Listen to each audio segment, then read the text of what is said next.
Location को हम track कर सकते हैं अपने अभय कमांड सेंटर से। फर्स्ट स्टेज में जैसा सीपी साहब ने बताया कि अभी जो राजस्थान में जो 1 लाख वाहन हैं ओला के अंतर्गत जो आते हैं, वो 4 व्हीलर भी हैं, 3 व्हीलर भी चलते हैं ओला के जो ऑटो चलते हैं, और आजकल 2 व्हीलर भी चलते हैं, बाइक भी चलती हैं। तो करीब 1 लाख वाहन, जिनमें से 40,000 जो है वो जयपुर कमिश्नरेट के हैं। इसके अलावा जो मेन सेंटर्स हैं पूरे राजस्थान में, अजमेर, बीकानेर, उदयपुर, जोधपुर, इनको भी जोड़ा गया है। तो वहाँ से संबंधित जो सूचना होगी वो हम उनको डिस्पैच कर देंगे, वहाँ का कंट्रोल रूम फिर उस पर रिस्पॉन्ड करेगा। एक बार ये वाली जो हमने अभी इनिशिएटिव लिया है, इसके बाद जो बाकी कैब एग्रीगेटर्स हैं, चाहे वो रैपिडो हो, उबर हो, उनके साथ भी हम प्रयास करेंगे कि भाई इस तरीके का फिर SOS बटन उनके ऐप पर भी हम लेकर आएं।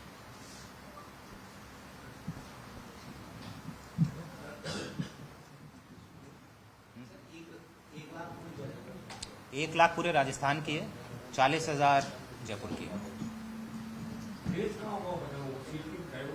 नहीं, ऐप में होगा, आपकी मोबाइल की ऐप में, ओला की जो ऐप होगी ना जिससे आप बुक करेंगे, उस ऐप के अंदर ही SOS बटन है। इसमें सेम सुविधा राजकोप सिटीजन एक ऐप है, आप डाउनलोड करिए अपने मोबाइल पर, कोई भी कर सकता है। उसमें आपको ट्रेवलर की जरूरत नहीं, कुछ होने की जरूरत नहीं। कोई भी व्यक्ति राजकोप सिटीजन जो एप्पल हो चाहे एंड्रॉयड हो, दोनों में डाउनलोड करें।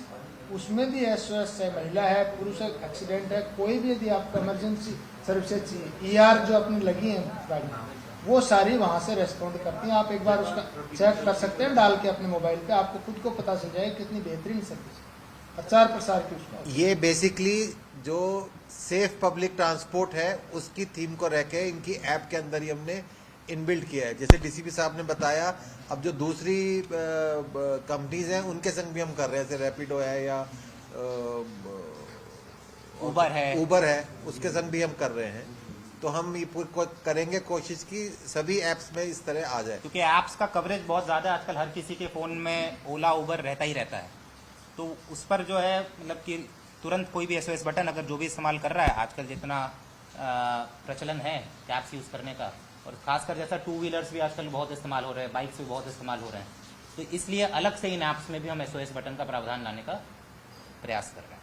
सर आपसे एक सवाल है, वो जोमेटो स्विगी से पहले आपने जो किया था तो उसमें कुछ ऐसा भी पाया गया, चोरी न कब्जे मार्केट के, तो क्या अरेस्टिंग या पाबंदी की कार्रवाई? नहीं, उनका पहले का क्रिमिनल रिकॉर्ड है, ये अभी प्रथम दृष्टया हमें पता चल गया। अब उनको हमने अपनी तरफ से पाबंद कर दिया। एक बार पाबंद कर देते हैं तो फिर रेगुलर उनकी मॉनिटरिंग रहती है, वो क्या कर रहे हैं, किस तरीके की गतिविधि है।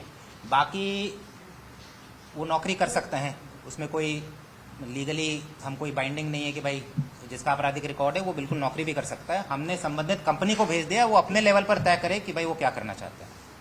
चोरी का मुकदमा तो ऐसे भी जांच में सामने है कि चोरी करने के मकसद से ही वो घर घर जाके डिलीवरी कराता है या रैकी करता है? नहीं, अभी इस तरीके की नहीं है, बट पहले का आपराधिक रिकॉर्ड रहा है। जैसा आपने बताया कि कुछ लोगों के चोरी के भी रहे हैं, नकबजनी के भी रहे हैं, न मारपीट के भी रहे हैं।